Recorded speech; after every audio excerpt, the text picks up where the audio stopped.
이진우의 손에 잡히는 경제. 안녕하십니까, 이진우입니다. 손에 잡히는 경제가 뽑은 오늘의 숫자는 109.2입니다.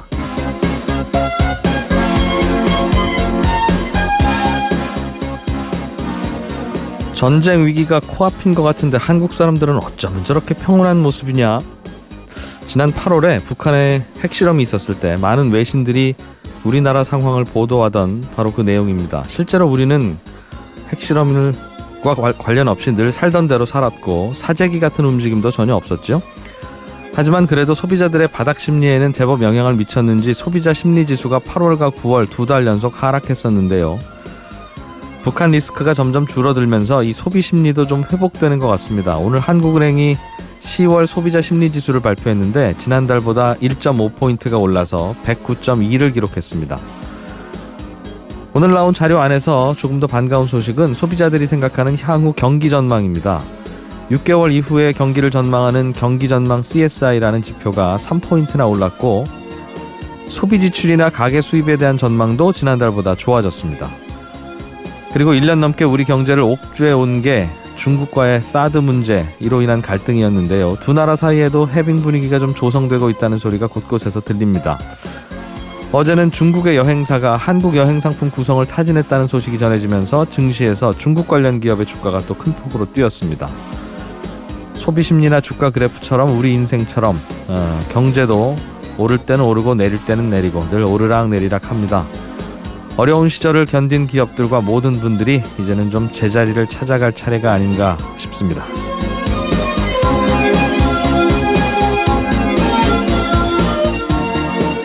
10월 27일 손에 잡히는 경제입니다. 정부가 10년 동안 임대료가 안 오르는 청년 신혼부부 매입 임대주택의 최초 입주자 모집을 오늘부터 시작한다고 합니다. 이 매입 임대주택이라는 게 어떤 건지 잠시 후에 정부 관계자 연결해서 설명 들어보겠고요.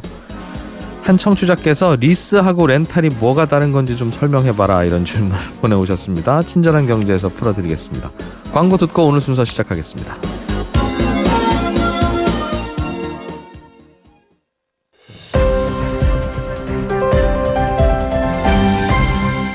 이진우의 손에 잡히는 경제. 네, 경제 뉴스들 살펴보겠습니다. 한국경제TV 김치형 기자입니다. 어서 오십시오. 네, 안녕하세요. 카드를 연체하면 네네. 연체금리가 붙죠. 갚아야 될 돈이 100만 원이면 100만 원에 대해서 이자가 비싼 이자가 붙는데 그렇죠. 이거 너무 비싼 거 아닌가? 연체하고 싶어서 했니? 이제 이런 그런 반응들이 그동안 있었어요. 네네. 좀 내려갑니까? 연체금리가? 그 카드 그냥 신용카드 사용한 것은 또 따로고요. 일반적으로 카드 대출 받으시는 거 있잖아요. 카드 네. 론. 예.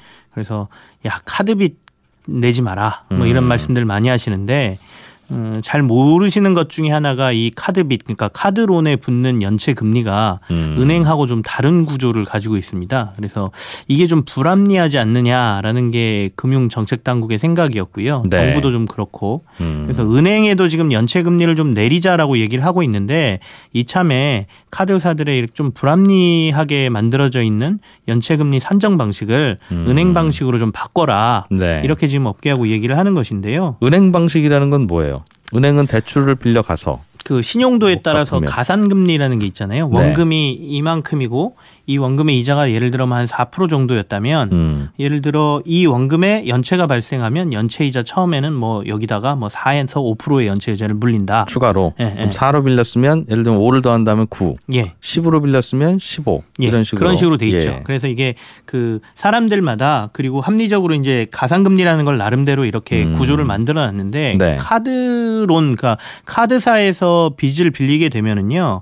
이걸 이제 뭐 몇 그룹으로 나눠서 이 사람들의 신용도에 따라서 네. 일단은 처음에는 뭐 몇 프로 이자, 뭐 예를 들어 7%의 대출 이자가 있고 네. 13%의 그룹이 있다라고 하면 이들이 연체를 하면 일괄적으로 하나의 연체 금리를 그냥 물려버립니다. 그게 법정 최고이자 물리겠군요. 거의. 보통 그렇죠. 그래서 예. 27.9%까지도 물려버리거든요. 그렇기 때문에 처음에는 조건이 은행하고 크게 차이 없이 대출을 빌렸다라고 생각을 하지만 네. 연체에 한번 빠지면 연체이자가 어마어마하게 늘어나는 이런 상황이 벌어지거든요. 그래서 만약에 은행의 가산금리 체계로 간다라고 하면 신용도가 조금 좋으신 분들 같으면 카드 연체이자가 최대 뭐 13%포인트까지도 떨어질 것이다. 이렇게 뭐 금융위에서는 얘기를 하고 있는 거죠. 예를 들면 5% 이자로 빌린 분은 예전에는 연체하면 그래도 당신은 25% 연체 이자 내셔 이랬을 텐데 그렇죠. 5%로 빌렸으면 연체했어요? 그럼 가산금리 우리 얼마나 붙이더라? 가산금리 우리 7 붙이니까 12 내세요. 이렇게 되는 거네요. 그러니까. 보통 은행이 연체 기간에 따라서 한 6에서 9% 정도의 가산금리 지금 부여하고 있거든요. 네. 그렇게 치면 아까 말씀드린 대로 예를 들어 카드에서 내가 10% 정도의 이자를 그 빚을 내서 쓰고 있다라고 하면 여기서 최대 되면 뭐 한 20% 내지는 뭐 6%까지 해서 16%이 정도. 알겠습니다. 원래 비싼 금리로 돈 빌린 분은 별 차이가 없고 네. 그렇겠죠? 18%로 빌렸는데 연체해봐야 25%면 큰 차이 아니니까. 그런데 그래도 그것도 클 겁니다. 싼 이자로 빌린 분은 연체 금리도 많이 낮아지게 되겠네요. 그렇습니다. 그런데 카드론 빌려도 예. 막 5%, 6% 이런 비교적 싼 이자로 빌릴 수 있습니까? 제가 알기로는 카드론은 꽤 높은 이자로 알고 있는데 이렇게 싸게 빌리는 분도 있나 봐요? 제가 예를 들어서 그렇게 좀 낮은 이자를 말씀을 드린 거고요. 네. 말씀하신 대로 대부분이 높은 이자고 그나마 정말 신용도가 좋다라고 하면 뭐 금리 체계상으로는 앞서 말씀드린 뭐 한 5%대, 네. 뭐 7%대에도 빌릴 수 있는 것으로 나와는 있습니다. 예. 올 들어 주식시장은 계속 오르고 네. 항상 주식시장 오르는 거 보면 연초에 투자했어야 되는데 라는 생각도 하다가 네. 또 언제 한번 내리면 역시 주식은 안 하길 잘했어 이런 생각도 들고 네. 그렇습니다. 코스피 지수는 계속 오르는데 코스닥 시장은 별로 못 오르는 것 같아요. 이렇게 된 게 꽤 됐죠?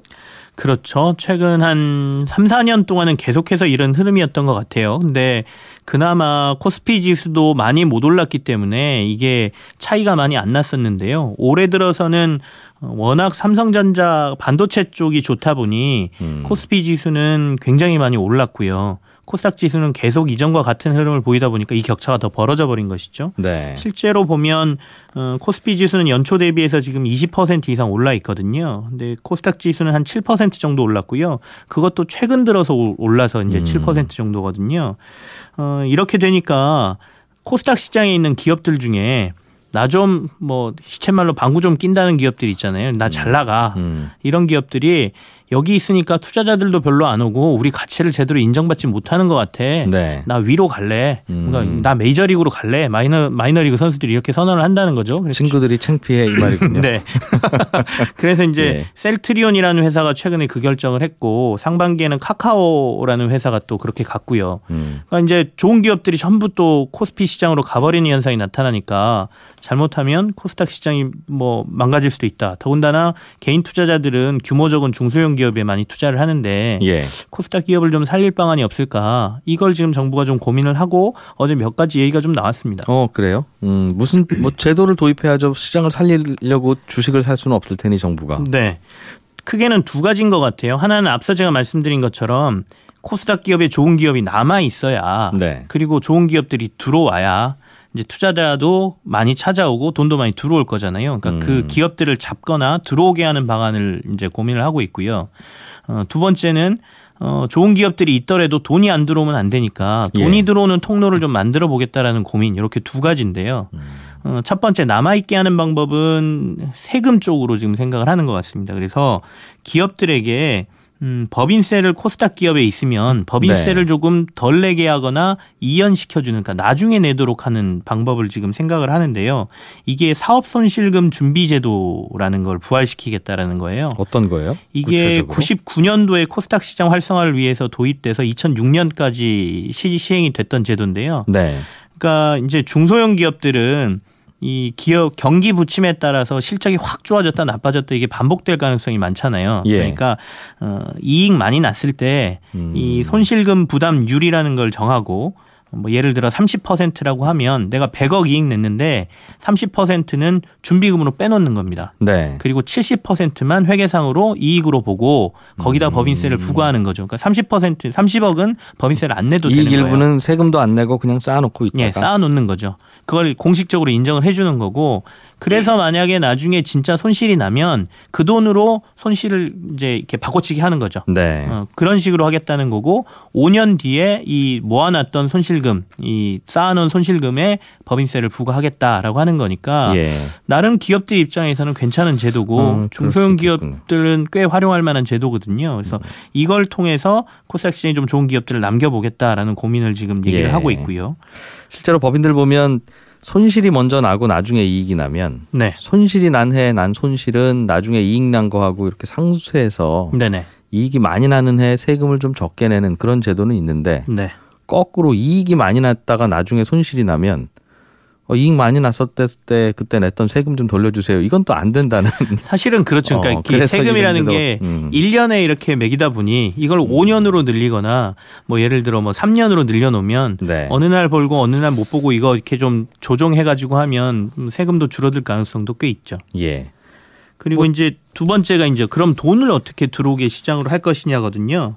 이거 같은 경우에는 코스닥하고 코스피의 좋은 기업들로 구성된 지수를 만들겠다라는 거예요. 지금도 있잖아요. 예, 코스피 지금도 지수, 있습니다. 코스닥 지수. 예, 예. 지금도 이제 근데 이 두 개를 합해놓은 지수라 그래서 뭐 K탑 내지는 뭐 KRX 150 뭐 이런 지수들이 있거든요. 근데 지금은 덩치 순서대로 쭉 세우다 보니까 코스닥 기업이 그 안에 들어가기가 힘들어요. 그래서 150개, 200개를 뽑아놨는데 그 안에 예. 코스닥 기업이 7개나 8개밖에 없거든요. 그러니까 이제는 이익 성장률이나 이런 것들 지표를 보고 작은 기업도 이익을 많이 내고 성장을 많이 한다 그러면 예. 그 지표에다 넣어서 지수를 새롭게 개발하면 그리고 이 지표를 통해서 국민연금이나 이런 기관 자금들이 주식 투자를 하도록 네. 하면 결국에는 그 안에 소속된 기업들은 많은 자금들을 투자받을 수 있을 것이다. 이 아이디어를 가지고 지금 한번 해보겠다라는 얘기가 나왔고요. 다른 방안들도 지금 논의가 되고 있는데 조금 더 구체적으로 얘기가 나오기까지는 좀 기다려 봐야 될 것 같습니다. 그러겠어요. 일종의 소수자 보호제도네요. 그냥 실력대로 뽑으면 다들 미국 같은 경우는 백인들이 들어가니 네. 쿼터를 좀 주자. 예를 들면 아시아계, 흑인계, 뭐 혹은 뭐 장애인 이런 식으로 코스닥 기업 쿼터 주자는 얘기죠. 뭐 그러니까. 그런 얘기도 맞고요. 근데 네. 그 가능성이 있는 애들에게 자리를 좀 마련해 보자. 뭐 이런 것일 수도 있습니다. 왜냐하면 그런 기업들의 성장이 나중에 커지면 네. 무섭게 크거든요. 그러면 투자에 대한 있을 이익도 거예요. 훨씬 더 클 수 있습니다. 빠르게 살리는 방법은 제 생각엔 국민연금 자금이 좀 투입이 되는 게 가장 빠를 것 같은데. 그거는 네. 논란의 소지가 굉장히 있죠. 큽니다. 국민연금 입장에서도 명분을 달라고 할 수 있고 네. 취지는 알겠으나 명분을 달라고 할 수 있고 그 명분이 말씀하신 대로 코리아 대표 기업 지수 이런 거 만들어서 절반을 코스닥 기업으로 채우면 우리는 대표 기업 지수에 투자했습니다라는 명분은 쓸 수 있을 테니까. 맞습니다. 대우조선해양이라고 하는 회사가 과거에 거래 정지됐었죠. 그렇죠. 한 1년 좀 넘은 것 같습니다. 1년 3개월 됐습니다. 네. 분식회계 혐의로 네네. 다시 거래가 재개됩니까? 네. 어제 이제 한국거래소에서 기업심사위원회를 열었고요. 대우조선의 상장 유지가 결정이 됐습니다. 그래서 30일 그러니까 다음 주 월요일 날 다시 대우조선해양 주식이 거래가 되는데요. 말씀하신 대로 분식회계 혐의가 있었고 그 안에 여러 가지 뭐 출자 전환도 있고 그다음에 뭐 감자도 이루어지고 막 이런 과정이 있어서 어느 정도 재무 구조가 좀 탄탄해졌다라는 게 이제 이 기업심사위원회의 판단이었을 테고요. 네. 실제로 2015년도에 부채 비율이 2,951%였거든요. 근데 올 상반기 기준으로 248%로 좋아졌으니까 재무 구조는 확실히 좀 좋아진 게 눈에 보이고 실적도 지난해 2,789억 적자에서 올해 상반기에 1,488억 순이익을 올렸습니다. 예. 흑자로 돌아섰으니까요. 그래서 이제 상장이 되는데 다시 거래가 되는데 이 다시 거래가 되면 얼마의 거래를 할 것이냐, 처음 시작을 어떻게 할 것이냐가 지금 좀 논란이 되고 있어요. 지난번에 마지막에 거래 정지됐던 당시에 주가에서 시작하면 되지 않아요? 그렇게 시작을 합니다. 예. 그렇게 시작은 하는데요. 이게 기업 가치가 확 바뀌어 있죠. 1년 3개월을 쉬었지 않습니까? 예. 그러면 그동안에 바뀌어 있는 그 기업의 가치라든지 재무 구조에 따라서 주가는 다시 재산정이 돼야 되는 작업이 당일 첫날 일어날 거거든요. 그렇겠어요. 예. 그리고 이제 거래 정지 당할 때 대우조선해양 가격이 4,480원이었어요. 근데 앞서 이제 10대 1의 감자가 그 기간 안에 정지된 기간 안에 일어났거든요. 주식 숫자가 10분의 1로 줄었다는 뜻일 테고. 예, 그러면 가격은 곱하기 10을 해야 되거든요.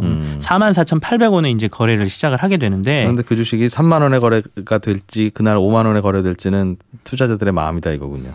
투자자들의 마음이고 앞서 얘기 드린 대로 감자된 거, 출자 전환된 거, 이익 낸 거 이런 부분 다 반영해서 이제 막 기업 가치를 산정을 하고 있는데 증권사들에서는 아무리 좋게 줘봐야 18,000원에서 2만 원 정도의 가치를 주고 싶다라고 지금 얘기를 하고 있거든요. 그렇게 되면 이제 시초가에서 굉장히 많은 하락세가 나올 가능성도 있다. 그래서 굉장히 눈여겨보고 있습니다. 모르겠습니다. 일부 증권사들의 생각이라고까지 일단만. 이익이 계속 좋아진다 그러면 의외로 또 네. 올라가는 경우도 가끔은 생겨요. 그렇겠어요. 지켜보죠. 언제 거래가 시작됩니까? 다음 주 월요일 날 다음 주 이제 월요일? 시작이고요. 예. 또 뭐 여러 가지 조건은 있습니다. 시초가 처음 시작하는 가격은 원래 가격의 위로는 150%까지 올려서 시작할 수 있고요. 네. 밑으로는 마이너스 50%까지 낮춰서 시작할 수 있다는 시초가가 그렇게 형성될 수 있다? 형성될 수 있다거든요. 한국경제TV 김치영 기자였습니다. 오늘도 잘 들었습니다. 고맙습니다. 네, 감사합니다. 알아야 될 것들 많이 안내를 해줘. 눈높이에 딱 맞는 만인의 경제 과외 선생님. 다음 순서는 친절한 경제입니다. 예, 오늘은 청취자 이준혁 씨가 비싼 물건 구입할 때 할부, 리스, 렌탈 등등 다양한 방식이 있는데 할부는 뭔지 알겠는데 리스하고 렌탈은 차이가 정확히 뭐냐 이런 질문을 보내오셨습니다. 들을 때는 알 것 같은데 또 듣고 나면 또 헷갈리고 사실은 저도 이런 거 설명드리려면 여기저기 물어보고 알아봐서 설명을 드리는데 설명을 드린 저도 시간 지나면 헷갈리는 게 바로 이 리스와 렌탈의 차이입니다. 이렇게 한번 생각해 보죠. 우리가 예를 들어서 한 3억 정도 되는 아파트에 거주를 하려면 그 아파트를 그냥 내 돈 다 내고 내 명의로 그냥 사는 방법이 있고 돈 많으면 뭐 이게 제일 속 편하죠. 그리고 돈이 부족하면 그 집에서 월세로 사는 방법도 있겠고요.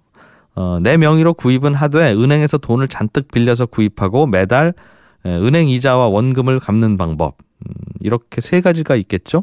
그중에서 그냥 월세로 사는 거, 집주인한테 월세 내고 내가 잠깐 빌려 쓰는 거, 이게 렌탈이고요. 은행에서 돈을 빌려서 그 집을 사고 월세는 안 내지만 내 집이니까 은행의 이자와 원금을 뭐 거의 월세만큼 혹은 월세 이상 또는 뭐 월세보다 약간 적게 그런 식으로 갚는 거, 그게 리스입니다. 그러니까 렌탈은 내가 물건 자체를 빌려서 쓰는 거고요. 리스는 일단 돈을 빌리고 그 돈으로 필요한 물건을 사서 쓰는 겁니다. 그래서 나 저 집 월세 50만 원 주고 살고 있어. 그러면 난 저 집을 렌탈한 거고요. 나 대출 받아서 저 집 샀는데 은행 이자가 한 달에 50만 원씩 나가. 이러면 난 저 집을 리스로 구입한 겁니다. 그래서 리스와 렌탈의 차이는 렌탈은 물건 빌리는 거, 리스는 돈 빌리는 거, 이렇게 구분하시면 편한데요. 그런데 문제는 이제 정수기 렌탈, 자동차 리스 이런 걸 실제로 내용을 들여다보면 방금 말씀드린 이 렌탈과 리스의 정확한 개념하고 실제가 다르게 운영되는 경우가 참 많습니다. 예를 들어서 정수기 렌탈해서 쓰다가 중간에 나 이제 저 정수기 필요 없어요. 나 수돗물 마실래. 도로 가져가시오. 이러면 안 가져가거든요. 중간에 반납은 없고요. 48개월 동안 쓰신 다음에 고객님이 다 그냥 가져가시는 겁니다. 이렇게 설명합니다. 그러니까 정수기 렌탈은 사실은 이름만 렌탈이고 사실 그냥 할부 구매하고 비슷한 개념이죠. 우리가 유원지나 공원에 가서 자전거를 1시간에 5,000원 내고 빌려서 타다가 집에 가려고 하면 자전거 거기 놓고 가세요. 그래야 렌탈이지. 안 됩니다, 손님. 이 자전거 렌탈하셨으면 매일 5,000원씩 내시고 3개월 동안 계속 이용하신 후에 3개월 후에는 이 자전거 손님 가져가세요. 이러면 이게 말이 렌탈이지 사실상 자전거를 할부로 사는 거잖아요. 꽤 많은 가전제품 렌탈이 이렇게 이름만 렌탈이고 사실은 할부라서 우리가 렌탈의 개념이 좀 흔들리는 거고요. 리스는 뭐냐? 리스는 돈 빌려서 물건 사는 건데 리스 회사는 돈만 빌려주고 물건은 내가 사고 나는 돈 빌린 이자와 원금만 내면 되지 사실은 중간에 물건이 뭐 이상이 있다고 바꿔달라고 할 수 있는 게 아닙니다.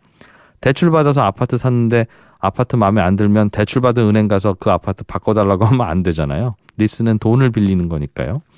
그런데 리스도 정확히 이런 리스의 개념으로 돈만 빌려주는 게 아니라 현실에서는 필요하면 저희가 돈도 빌려드리고 그 돈으로 자동차를 구매해서 저희가 드리기도 하고 돈 조금 더 내시면 중간에 자동차 수리와 관리도 우리가 해드리고 심지어 나중에 실증 나시면 저희가 반납도 받습니다. 이런 식으로 리스를 운영하니까 실생활에서는 리스와 렌탈의 차이가 뭐냐 이런 의문점이 당연히 드는 거죠. 현실에서는 그래서 렌탈과 리스와 할부가 막 서로 개념을 섞어서 운영하기 때문에 왜 렌탈인데 중간에 반납이 안 돼요? 왜 리스로 샀는데 당신들이 가져갑니까? 여러 가지 의문점이 생깁니다만 아무튼 기본의 개념은 렌탈은 물건 빌리는 거, 리스는 돈 빌리는 거. 이게 기본적인 차이입니다. 친절한 경제였습니다. 손에 잡히는 경제.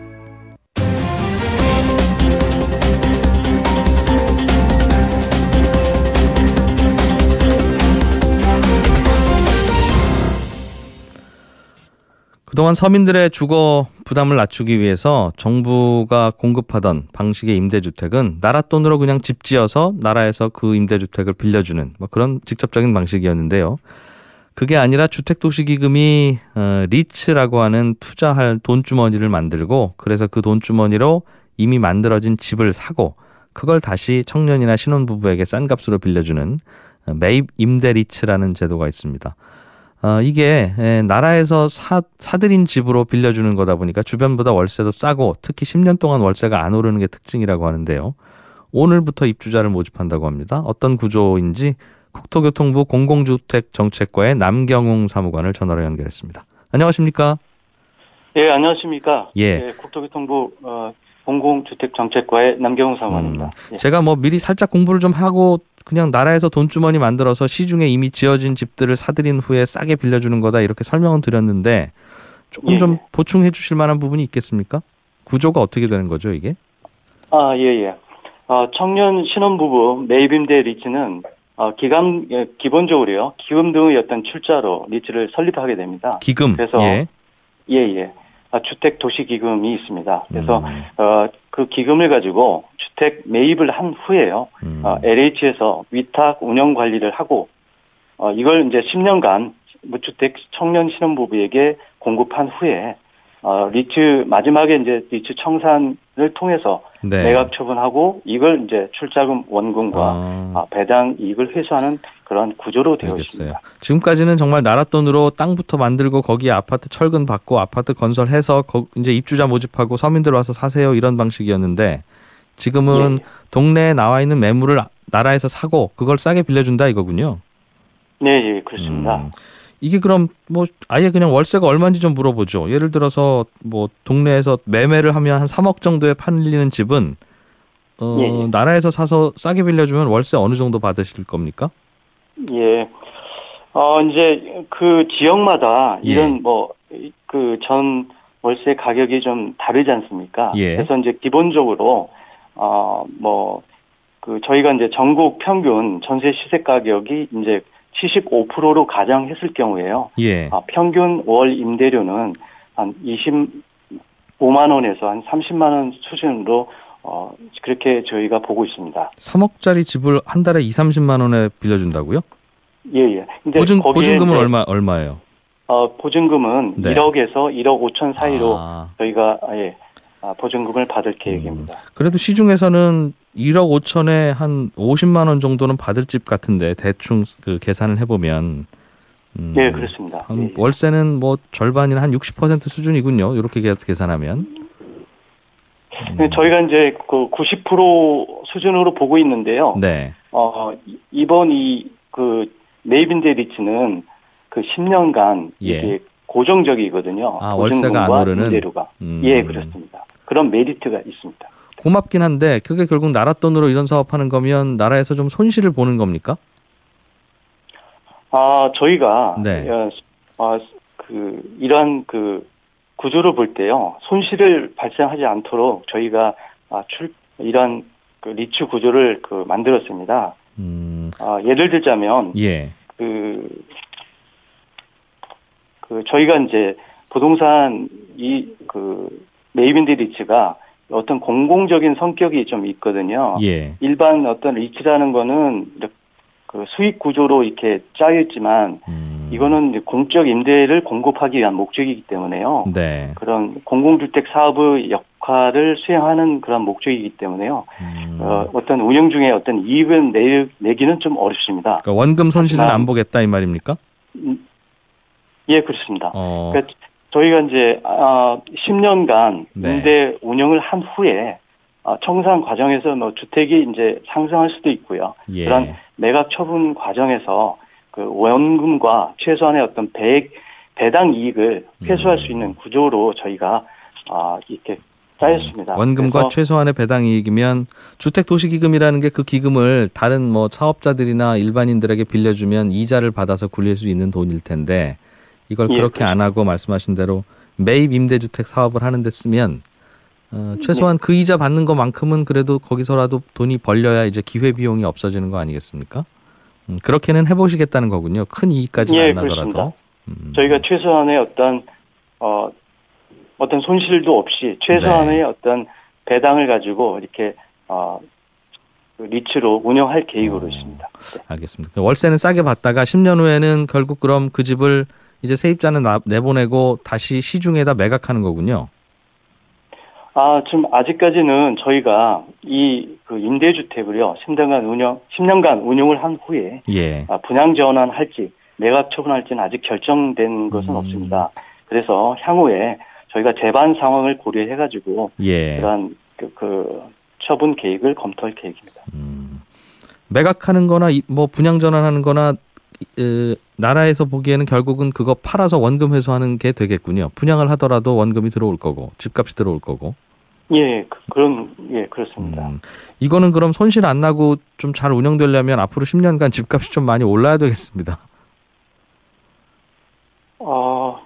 집값이 오르지 않으면 이 기금에서 손해를 보는 것이고 집값이 오르면 저희가 이제 그런 것을 10년간 물가 상승률이라든가 주택 가격 상승률 등을 종합적으로 고려해서 알겠습니다. 최소한의 이익을 예상할 수 있도록 그렇게 지금 저희가 판단하고 그걸 분석했습니다. 그래서 리츠를 이렇게 설립하게 되게 됐습니다. 이게 올해 처음 하시는 거예요? 아니면 이게 과거에 좀 들어본 사업 같기도 하고 해서? 기존에 그 공공임대 리츠도 있었습니다. 근데 이제 저희가 그 청년 신혼부부의 어떤 주거 안정을 기하고자 그 매입임대 리츠를 하게 됐고요. 이거는 이제 저희가 기존의 임대 아파트를 매입을 해서 그거를 이제 빨리 입주할 수 있도록 보통 건설 과정에 들면 보통 2, 3년이 걸리거든요. 보통 다른 어떤 리츠들은 새로운 임대 아파트를 건설하고 상당한 시간이 걸리기 때문에 저희는 이걸 빨리 신속하게 리츠를 통해서 매입을 하고 이거를 알겠습니다. 입주할 수 있도록 하는. 이거 그럼 어느 동네 아파트를 사시는 겁니까? 아파트만 사세요? 아니면 뭐 다가구나 빌라나 단독주택도 삽니까? 저희가 지금 이거는요 기준이요. 저희가 3억 원 이하의 아파트만 주 대상으로 하고 있습니다. 10년 권령은요 10년 미만으로 저희가 대상으로 잡고 있습니다. 지은 지 10년이 안 되는 비교적 새 아파트면서 3억 원이 안 되는 아파트를 산다? 그렇습니다. 수도권에서는 찾기가 만만치는 않겠습니다. 저희가 그래서 이게 상당히 매입하는 과정에서 많은 어려움이 있습니다. 그런 아파트 자체가 많지 않을 수도 있을 것 같은데요. 지방으로 내려가면 꽤 있겠습니다만. 지방도 저희가 많이 매입을 했고요. 그런데 청년 신혼부부 젊은 층은 대체로는 도시에서 일자리를 갖기를 원하고 갖기 때문에 아주 멀리 떨어진 외곽에 그런 아파트를 만들면 불편할 거 아니겠어요? 어쩔 수 없이 이제 자금이 넉넉지 않으니까 그렇겠습니다만.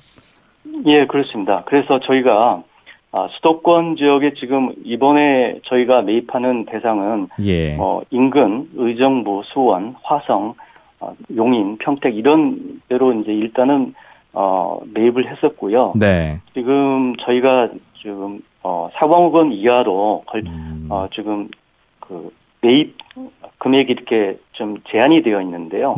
이거를 좀 약간 좀 확대할 수 있는 4억 원이라든가 예를 들자면요. 이렇게 좀 확대할 수 이런 제도 개선을 좀 검토 중에 있습니다. 일단은 지금은 3억 이하짜리만 사는 게 구조인 모양이죠? 알겠습니다. 그렇습니다. 3억 원 이하의 60제곱미터 이하, 권령 10년 이하인데요. 이거를 이제 권령도 뭐 좀 15년으로 좀 이하로 좀 완화를 한다든가 이런 제도 개선을 좀 검토 중에 있습니다. 그래서 향후에는 내년에는 2,000가구를 하게 되는데요.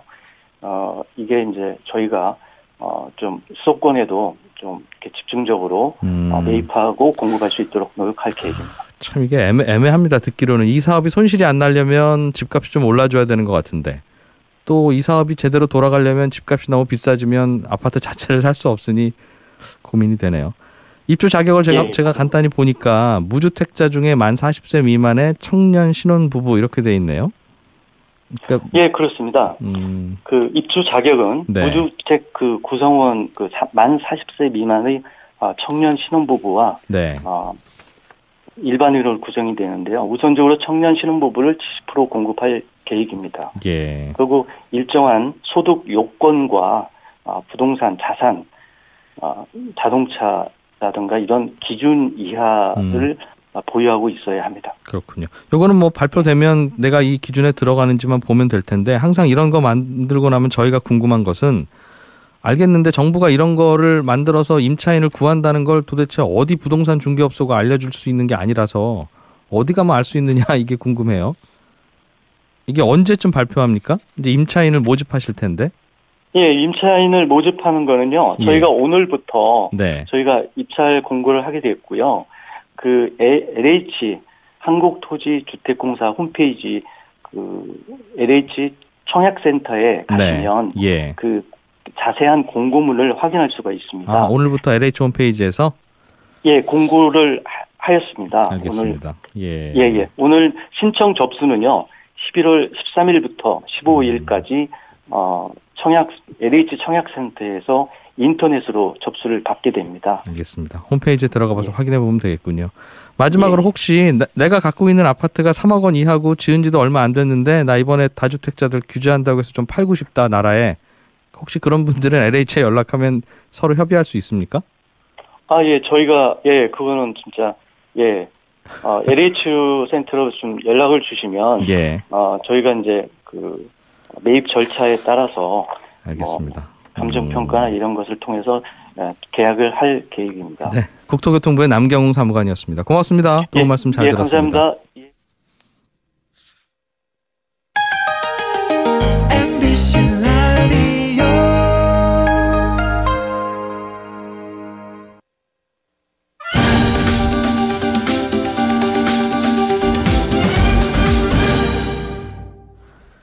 옛날 경제 이야기 들어보는 경제 타임머신 시간입니다. 박연미 경제 칼럼니스트 나오셨어요. 어서 오십시오. 안녕하세요. 지난 시간에 재미있는 수출 얘기 하다 말았는데 당시에 우리나라 주요 수출품 중에는 다람쥐 그게 있었다고. 다람쥐가 정말 수출 역군 중에 하나였어요. 1969년에는 우리가 다람쥐를 팔아서 24만 5천 달러를 벌어들입니다.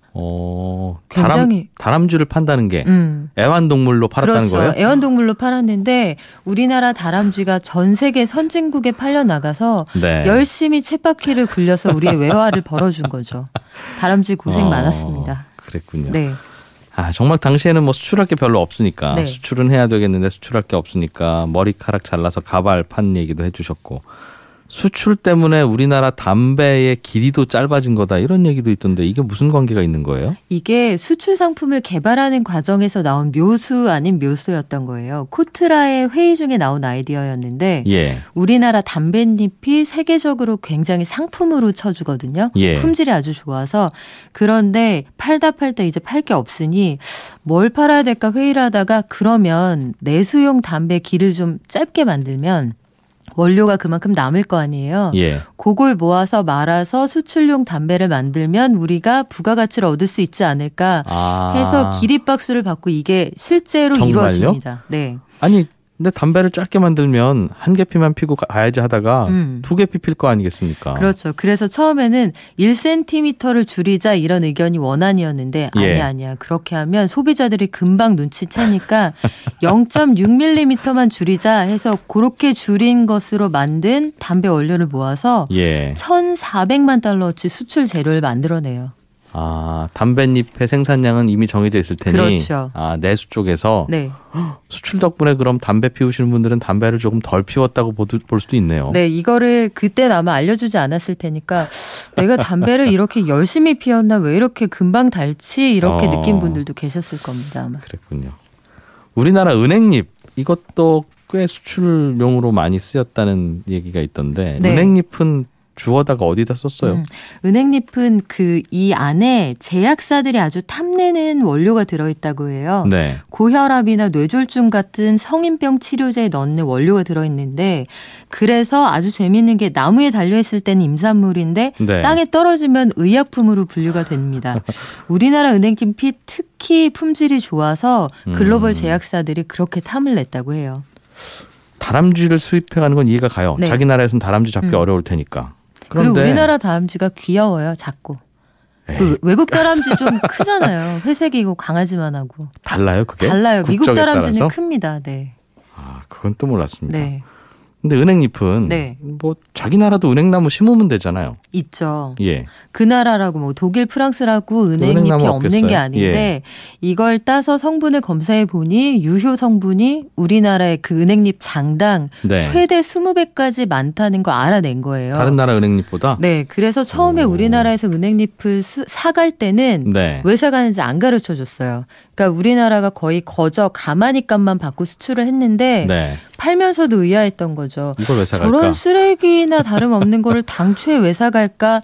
여기에서 국내 한 제약회사가 왜 사가는지 이거 알아내야겠다 해서 몇 년 동안 연구를 해서 알아냅니다. 그 사간 그쪽에다가 몰래 스파이를 보내거나 아는 사람한테 툭 찔러서 그거 어디다 쓴답니까? 이거 물어봤겠네요. 그렇죠. 독일에서 활동하고 있는 우리나라 과학자 5명을 섭외를 해서 그 회사가 대체 왜 우리나라 은행잎을 이렇게 쓸어가는지를 알아내다오 했더니 예. 우리나라 은행잎이 노다지였던 거예요. 아, 그 다음에 어떻게 됐어요, 그럼? 그 다음에 이제 그러면 이 은행잎에 들어있는 성분을 우리가 가지고 약을 만들어야겠다 해서 우리나라 제약사가 이미 독일 회사가 만들어서 특허도 내고 약도 팔고 있는데 다시 국제 특허 출원을 해요. 네. 그러면 독일 회사가 가만히 안 있었겠죠. 그렇겠죠. 우리가 개발한 성분이다 이렇게. 그런데 되게 재밌는 게 이 독일의 글로벌 제약사가 경쟁사들을 견제하기 위해서 특허 출원 과정에서 화학식을 일부러 틀리게 만들어서 특허를 출원했던 거예요. 아, 이 친구들이 꼼수를 썼군요. 그렇죠. 꼼수를 쓰는 바람에 우리나라 제약사가 후에 특허를 출원했음에도 불구하고 야. 그래 한국산 특허 이거 인정한다 그래서 특허를 줍니다. 우리나라 제약사에. 그렇군요. 특허라는 게 일정 기간 동안에는 이거 나 말고는 못 만들어라고 그렇죠. 배타적으로 할 수 있는 좋은 게 있지만 그 특허를 내기 위해서는 사실은 이거 이렇게 만드는 거다라고 모든 걸 다 공개해야 돼서 특허 기간 끝나면 남들도 다 만들 수 있는 게 이 단점인데 네, 그걸 못하게 하려다가 친구들은 독점도 하고 네. 나중에 특허 끝나도 어디 그 식으로 한번 만들어 봐라 되나 이런 식으로 자충수를 둔 거죠. 그렇군요. 해서 역으로 우리나라에 로열티를 주게 되는 상황에 처했는데 다만 예외 규정이 있더라고요. 먼저 특허가 출원되기 전에 약을 만든 회사는 예외로 한다 해서 네. 로열티까지 받지는 못했습니다만 그래서 그 일을 기점으로 이게 80년 상황이거든요. 1980년. 네. 예. 해서 그때부터 우리나라도 이 시장에 눈을 돌리고 이후에 뭐 90년대 후반이 되면은 우리나라 은행잎은 우리 거야 이런 게 확실해지는 거죠. 기억이 납니다. 그래서 우리나라 제약사가 은행잎 성분이 들어있는 무슨 약 광고했던 네. 적이 있는 것 같아요. 굉장히 선전을 많이 했었죠. 예. 네. 그럼 독일 제약사는 그 이제 한국에서 은행잎 못 사가는 거예요? 한국산 은행잎 수급이 어려워지니까 제가 지난 시간에 한국산 소변 수급이 어려울 때 북한에 공장 세웠다고 네. 말씀드렸잖아요. 네. 이번에도 마찬가지인데 북한산도 마찬가지일 거다 이렇게 생각을 해서 아예 개성 일대에 은행잎 산단을 조성을 해요. 독일 회사가. 예. 해서 몇 년에 걸쳐 조성을 하고 여기서 은행잎을 따갑니다. 오. 이게 중국만 가더라도 그 은행잎이 그 은행잎 아니라는 거잖아요. 네. 그럼 이게 토양과 연결이 된다는데요. 예. 인삼이 잘 되는 나라의 땅에서 키운 은행잎이 특별히 좋다고 해요. 다만 해안가는 좀 예외라고 하고요. 그러니까 딱 우리나라 은행잎, 한반도 그렇죠. 은행잎만 좋다는 거예요? 아주 절묘하게 한국산이 그렇게 좋다고 합니다. 제가 무슨 좋은 물건 소개해드리는 느낌인데.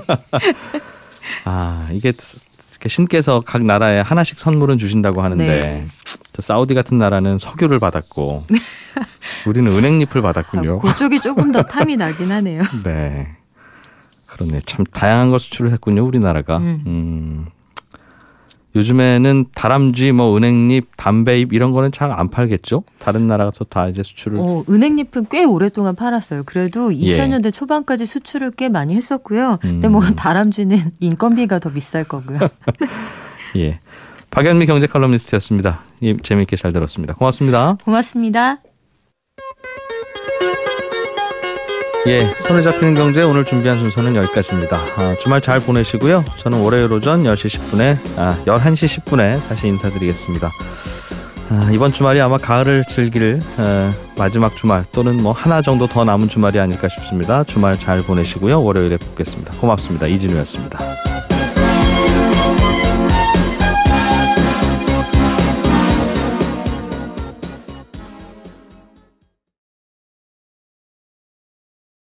정도거든요.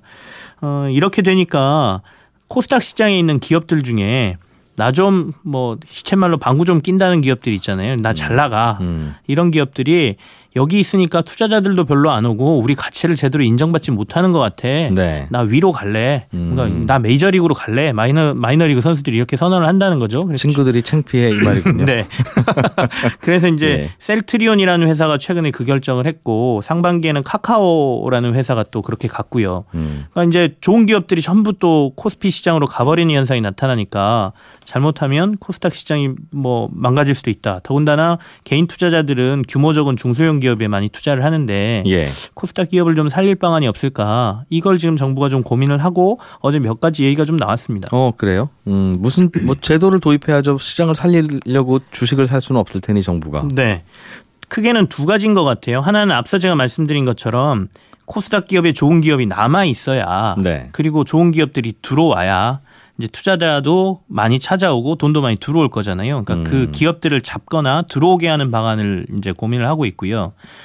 두 번째는 좋은 기업들이 있더라도 돈이 안 들어오면 안 되니까 돈이 들어오는 통로를 좀 만들어 보겠다라는 고민 이렇게 두 가지인데요.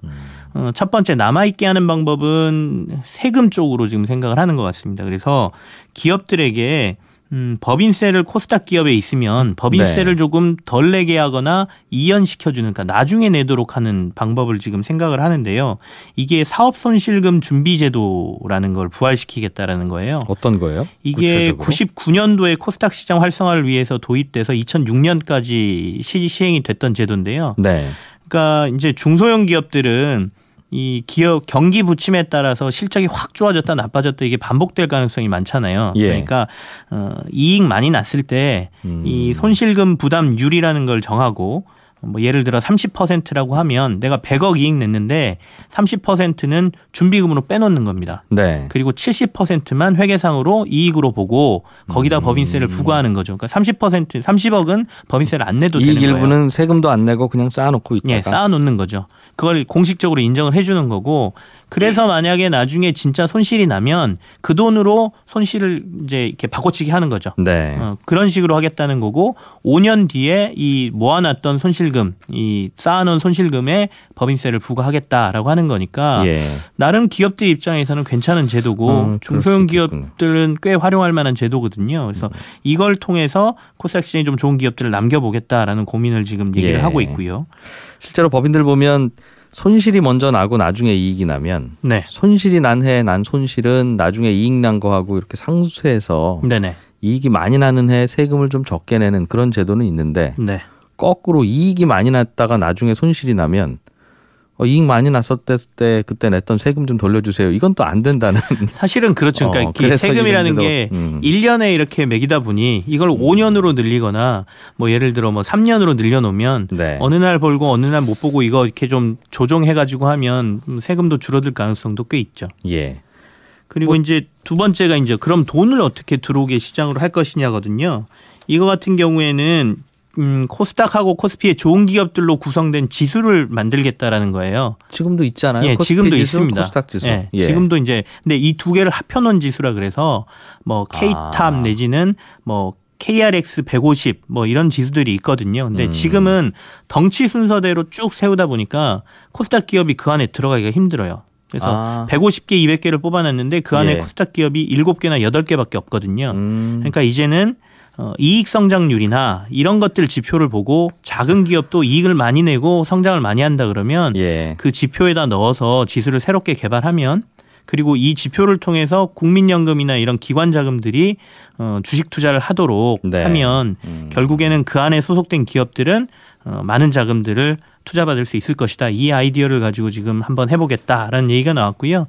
다른 방안들도 지금 논의가 되고 있는데 조금 더 구체적으로 얘기가 나오기까지는 좀 기다려봐야 될 것 같습니다. 그러겠어요. 일종의 소수자 보호제도네요. 그냥 실력대로 뽑으면 다들 미국 같은 경우는 백인들이 들어가니 네. 쿼터를 좀 주자. 예를 들면 아시아계, 흑인계, 뭐 혹은 뭐 장애인 이런 식으로 코스닥 기업 쿼터 주자는 얘기죠. 뭐 그러니까. 그런 얘기도 맞고요. 근데 네. 그 가능성이 있는 애들에게 자리를 좀 마련해 보자. 뭐 이런 것일 수도 있습니다. 왜냐하면 그런 기업들의 성장이 나중에 커지면 네. 무섭게 크거든요. 그러면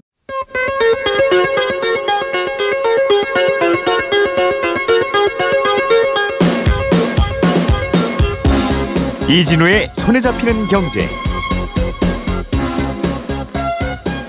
안녕하십니까, 이진우입니다. 손에 잡히는 경제가 뽑은 오늘의 숫자는 109.2입니다.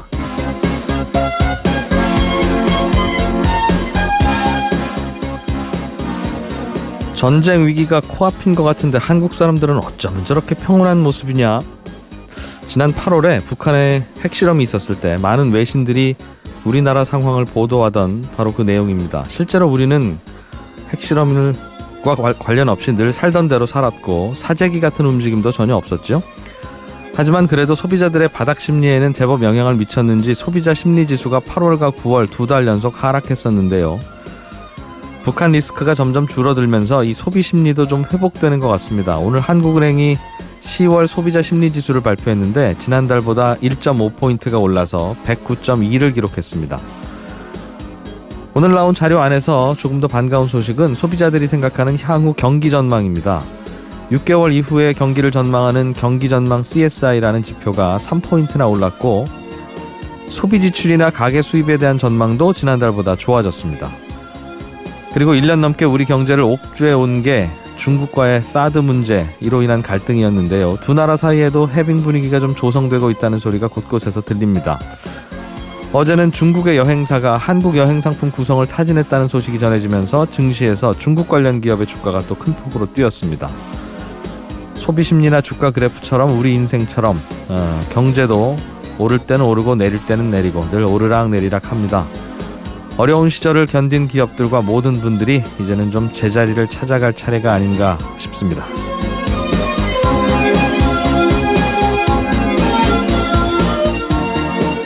예, 10월 27일 손에 잡히는 경제입니다. 정부가 10년 동안 임대료가 안 오르는 청년 신혼부부 매입 임대주택의 최초 입주자 모집을 오늘부터 시작한다고 합니다. 이 매입 임대주택이라는 게 어떤 건지 잠시 후에 정부 관계자 연결해서 설명 들어보겠고요.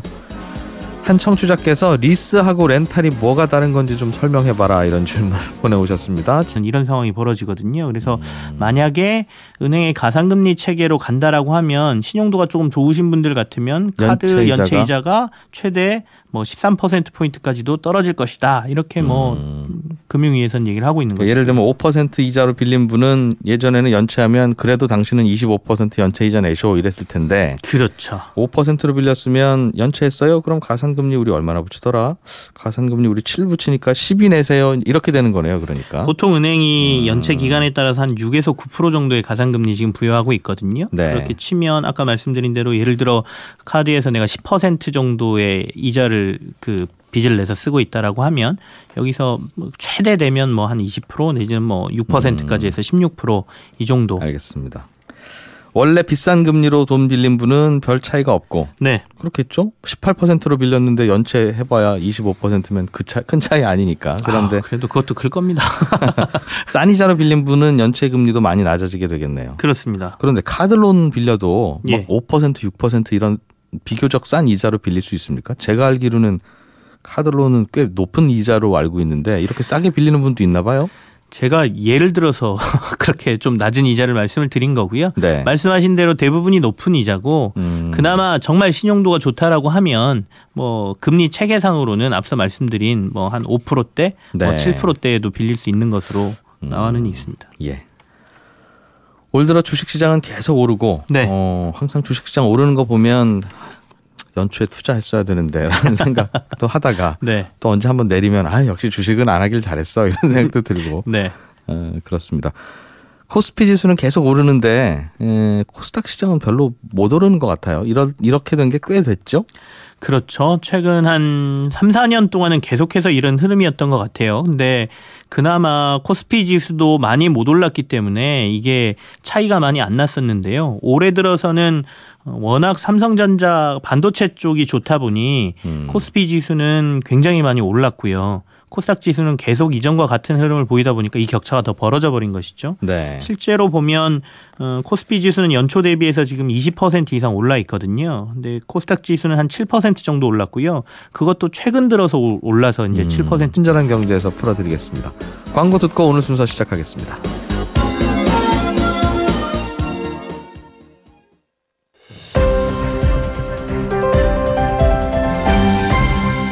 이진우의 손에 잡히는 경제. 네, 경제 뉴스들 살펴보겠습니다. 한국경제TV 김치형 기자입니다. 어서 오십시오. 네, 안녕하세요.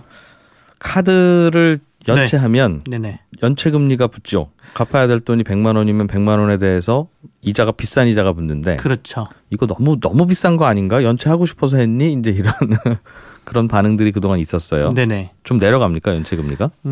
그 카드 그냥 신용카드 사용한 것은 또 따로고요.